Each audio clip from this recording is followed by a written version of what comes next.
Hey à tous, j'espère que vous allez bien. Je tenais à faire cette vidéo et à lancer un vrai débat, et vous soumettre mon avis.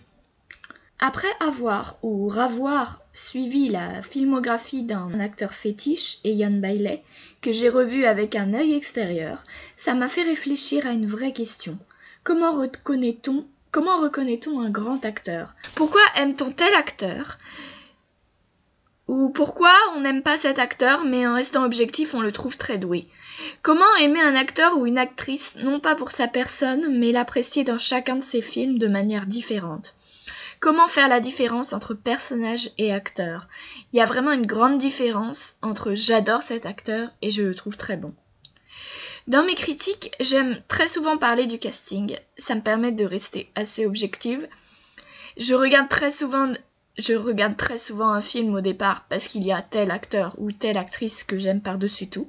Ces derniers temps, il y avait François Civil, Alexandre Wetter, Juliette Binoche, Roche Dizem et bien d'autres qui sont devenus et redevenus des révélations. Mon avis reste purement subjectif. Vos commentaires sont les bienvenus. Je tiens à citer Ian Bailey un peu comme exemple, car j'ai vraiment suivi tout ce qu'il fait, mais je citerai d'autres exemples par la suite. Ian Bailey n'est pas ce que j'appellerais un grand acteur, car la grande majorité de ses personnages sont identiques, et donc on sent que ces personnages sont très proches de lui. L'homme un peu paumé, qui veut bien faire, qui est en général un peu séducteur, c'est exactement le cas dans Once Upon a Time, dans Cold Case, dans Covert Affairs, et bien d'autres. Et quand je le vois là-dedans, je vois l'acteur, et non le personnage, ce qui ne m'interdit pas de l'apprécier bien évidemment. Mais là n'est pas la question. Ce qui pour moi fait d'un acteur un grand acteur, c'est lorsqu'on le voit dans un film, on oublie l'acteur. C'est lorsque l'acteur devient à 90% le personnage. Pas 100%, car il faut qu'il mette de sa personne. Voilà pourquoi dans mon top des films, j'avais critiqué la performance de Joaquin Phoenix pour Joker par rapport à celle de Taron Egerton dans Rocketman. Parce que Phoenix s'était donné beaucoup trop à fond en changeant son physique, et il n'y avait aucune empreinte de lui dans le personnage, alors que Taron était à la fois Elton John et lui. Mais alors pourquoi j'aime Ian Bailey avec un œil un peu objectif? Parce qu'il a des performances comme ça. Très peu, mais ça change tout, et ça permet d'avoir de l'espoir pour la suite de sa carrière. Je le vois comme un entre-deux. La plus grande performance que j'ai en tête, c'est dans Stalker, où il joue Ray, un personnage complètement taré, qui veut faire du mal à son ex et à ses amis pour la récupérer. Ça n'a absolument rien à voir. Et quand on le voit, il est flippant. Why would you need a gun?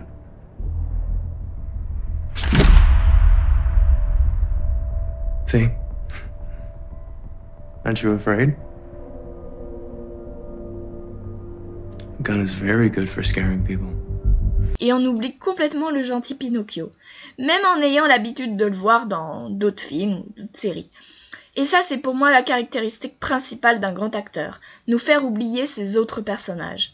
Et en plus, il se donne de lui. Il y a une scène avec sa victime où il la rassure, où il essuie ses larmes. On sait tous que c'est de la manipulation, mais pendant un instant, les personnes qui connaissent l'acteur se disent qu'il est sincère.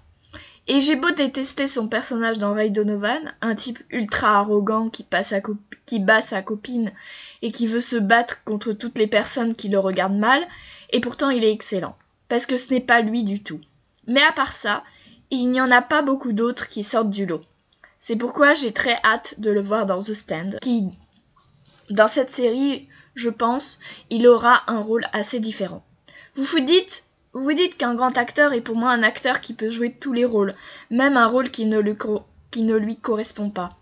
Et c'est pas faux, mais je soumets une petite précision. Si il est capable de faire ça, le spectateur ressent un grand impact émotionnel à ce changement de rôle. Beaucoup d'acteurs comme, je ne sais pas, Vanessa Hudgens, qui joue le rôle d'une pétasse dans le 2 de La Princesse de Chicago, là, elle joue un rôle très différent de sa personne, et pourtant on ne peut pas dire qu'elle la joue bien. Elle est beaucoup trop dans le surjeu, ça en devient ridicule.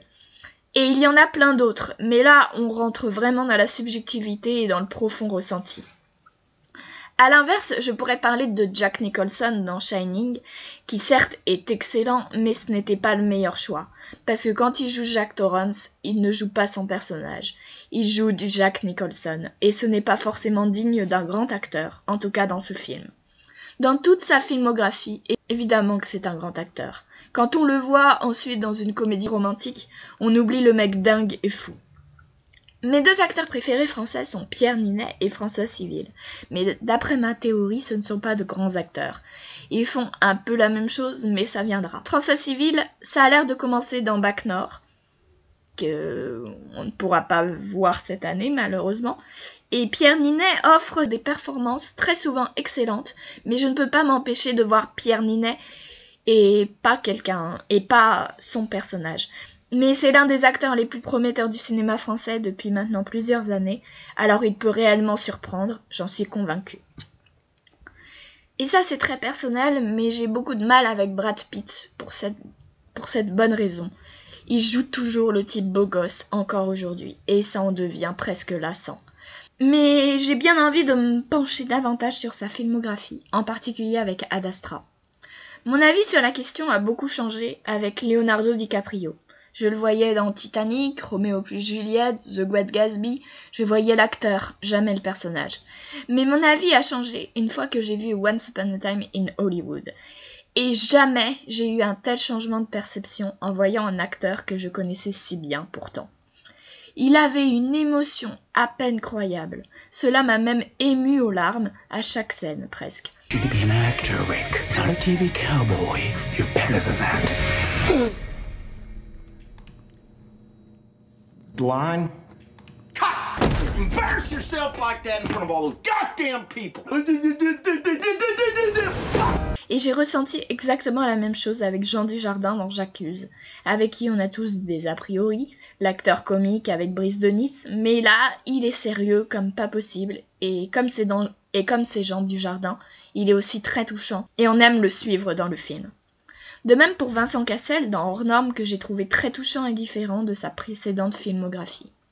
Grâce à ces films, ces trois acteurs ont vraiment changé la vision que j'avais d'eux, et c'est ce qui pour moi fait d'eux de grands acteurs. Et puis tout ça n'est pas forcément lié qu'au cinéma, les comédiens de théâtre sont eux aussi touchés dans cela, et moi qui en connais pas mal, personnellement, c'est très impactant de voir ces comédiens disparaître derrière leurs personnages.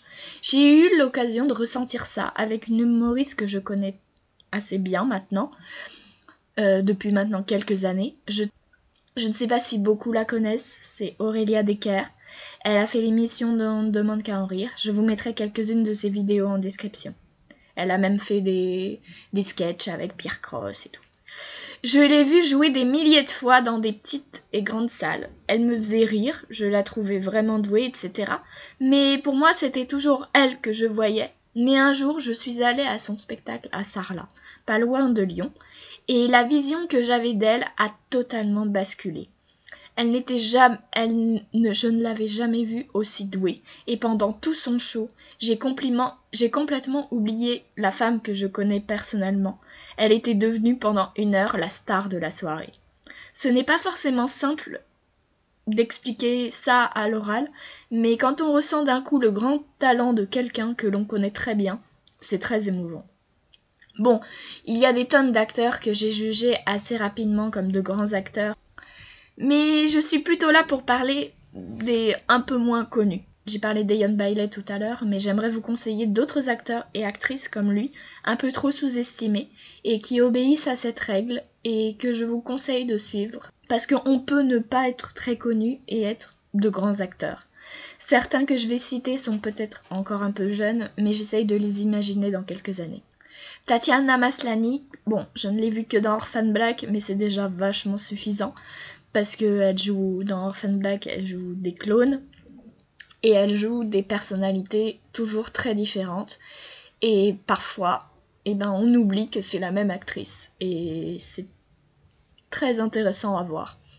Robert Carlyle, que j'ai vu dans Once Upon a Time, Trainspotting, La légende de Barney Thompson, et California Solo, il y en a, et d'autres, et dans d'autres petites séries également. Et Et dans toute sa filmographie, c'est toujours un personnage différent. Donc on ne sait pas forcément qui est cet acteur. Et c'est assez amusant à voir. Anaïs de Moustier, bon, ok, elle a reçu le César, mais je trouve qu'elle est encore trop sous-estimée à mon goût. Et je l'ai vue dans Gloria Mundi, là, cette année, La fille au bracelet, où là, elle joue une juge complètement antipathique, mais c'est là où je la trouve vraiment géniale, alors qu'on a l'habitude de la voir comme la jeune fille assez douce, etc. Olivia Colman, ok, c'est une actrice assez connue maintenant, avec Broadchurch, The Crown, La Favorite, où elle a gagné l'Oscar, mais je pense qu'elle mériterait d'avoir un peu plus de place sur le grand écran,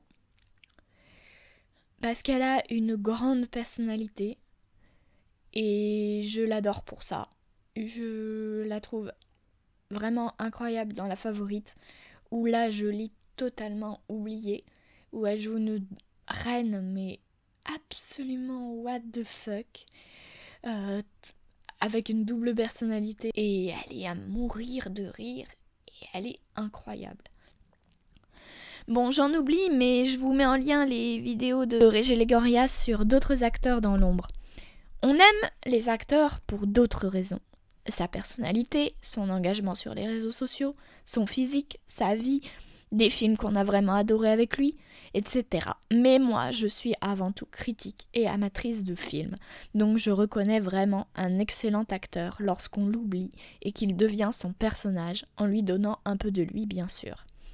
Évidemment, l'acteur n'est pas le réalisateur, ce n'est pas lui qui fait le film, mais il se doit de mettre un peu de lui, sinon le directeur de casting ne l'aurait pas choisi.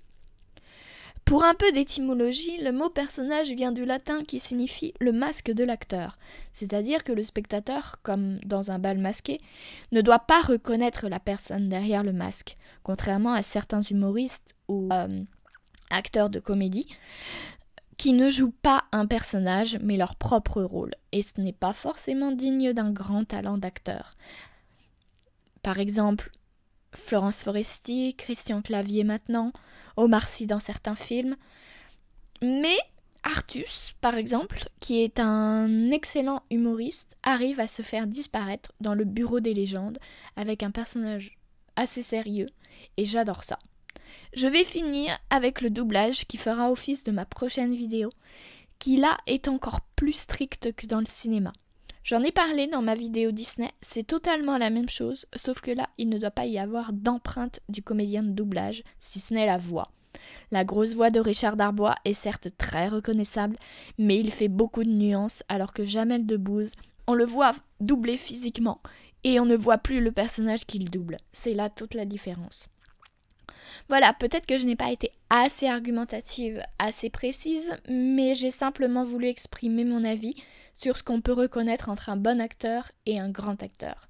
Je n'ai pas pu citer beaucoup d'exemples parce qu'il y a des milliers d'acteurs sur Terre, mais j'attends vos commentaires et vos exemples. On a tous des acteurs fétiches et ça obéit à cette règle ou non, mais être cinéphile, c'est aussi avoir une certaine objectivité et être curieux. Découvrir la filmographie de plusieurs acteurs pour mieux le juger objectivement, que l'on aime ou que l'on n'aime pas. Et c'est ce que je m'efforce à faire depuis quelques années avec certains acteurs de mes films et séries préférés. Et j'ai découvert de très bons films et des très bonnes séries en plus que je n'aurais jamais découvert autrement. Merci d'avoir suivi cette vidéo que j'ai faite réellement pour en débattre avec vous. C'est vraiment mon point de vue et je ne pense pas une seule seconde qu'il sera unanime. Le métier de directeur de casting m'intéresse beaucoup pour cela. J'ai toujours été très éprise par les acteurs et actrices peu connus, comme ceux que je vous ai cités, parce que ça les rend d'autant plus intéressants à mes yeux et ça permet, comme les films, de les faire découvrir à tout le monde. Je soutiens énormément tous les professionnels du cinéma, du théâtre et de la culture qui vivent une période très difficile en ce moment. Et je pense qu'il n'y a que nous, ceux qui les apprécions pour leur travail et leur personne, qui peuvent les soutenir en admirant leur performance dès maintenant.